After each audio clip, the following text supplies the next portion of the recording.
All right, welcome to the Explainer. Today, we're diving into a really detailed analysis of HDFC Bank. You know, the absolute titan of India's banking sector. So, is it worth that premium? Well, the report we're breaking down today tackles that exact question head on. Let's jump right in and see what they found out. Okay, first things first. Let's look at the bottom line up front. Before we get into all the nitty-gritty, the report lays out a few key numbers to really set the stage. Let's call them the vital signs of the bank. First up, we have the share price at the time of the report, 1,865 rupees. Think of this as our starting point, right? It's the price we're measuring everything against to answer that big question, is it worth it? Then you've got profit growth. Now, what's amazing here is that even for a giant of this scale, we're still seeing year-over-year profit growth of over 12%. I mean, that's a really healthy clip. It tells you the engine is still firing on all cylinders. Okay, now let's talk about how efficiently they're using their money. A return on equity, or ROE, of nearly 15%, that's really solid. So what does that actually mean? Well, for every single rupee of shareholder money, the bank is cranking out almost 15 paise in profit. That's a great sign of how well the business is run. And finally, and this one is so important, we have safety. This is the capital adequacy ratio. You can think of it like a car's airbag or a financial shock absorber. At almost 20%, HDFC's buffer is just incredibly strong, way above what the regulators even require.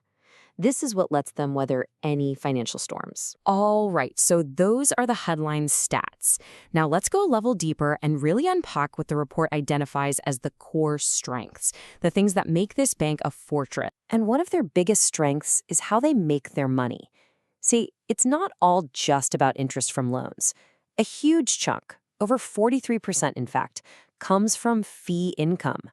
And that's a game changer because it gives them this really stable, diversified revenue stream that isn't just tied to the lending market. So, beyond just the revenue, the analysis points to these four huge competitive advantages, what they call moats. First up, funding. That CASA ratio of over 40%, that's just a massive advantage. It's a giant pool of low-cost money from current and savings accounts. Super cheap funding. Second, their reach is just unmatched. We're talking thousands of branches and ATMs everywhere. Third, their assets are rock solid. A net NPA ratio, that's bad loans, of less than 0.5%. That's incredibly clean. And finally, the big one, brand trust, built over decades. But you know, it's not all smooth sailing. The report is very clear about a major headwind the bank is facing right now. It's this kind of internal squeeze. And this slide really lays it out perfectly. It's like a tale of two different growth rates. On one hand, money is just pouring in. Deposits are up over 16%, which is great. But on the other hand, they're not getting that money back out the door as loans fast enough. Loan growth is lagging way behind at just 8%. So why does this gap matter so much?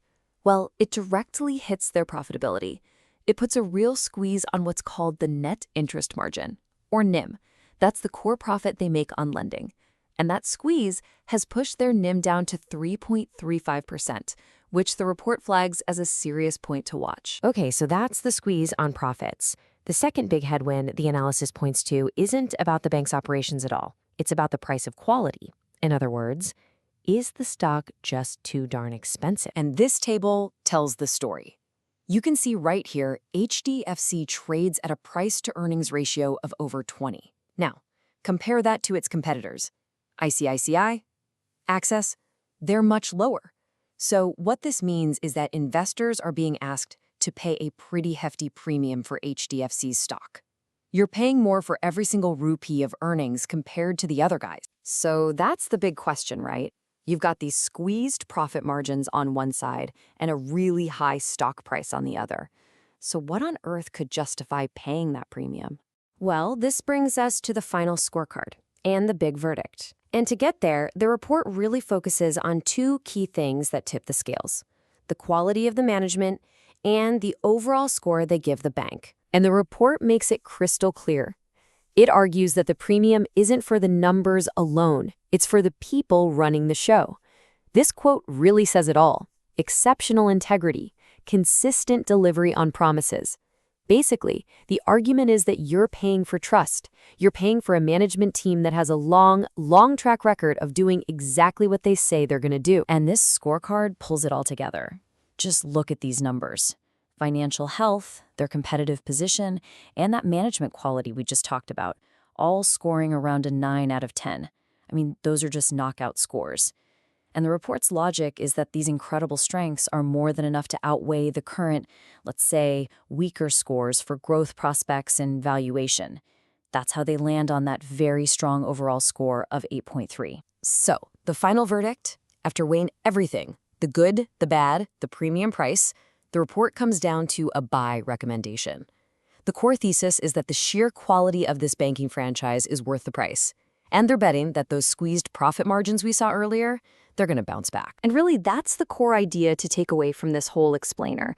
The analysis lands firmly on the side that yes, the quality justifies the cost, for now. But it leaves us with this big provocative question, and it's the one every investor has to ask themselves. For how long? How long can that premium last? And that is a question for the future.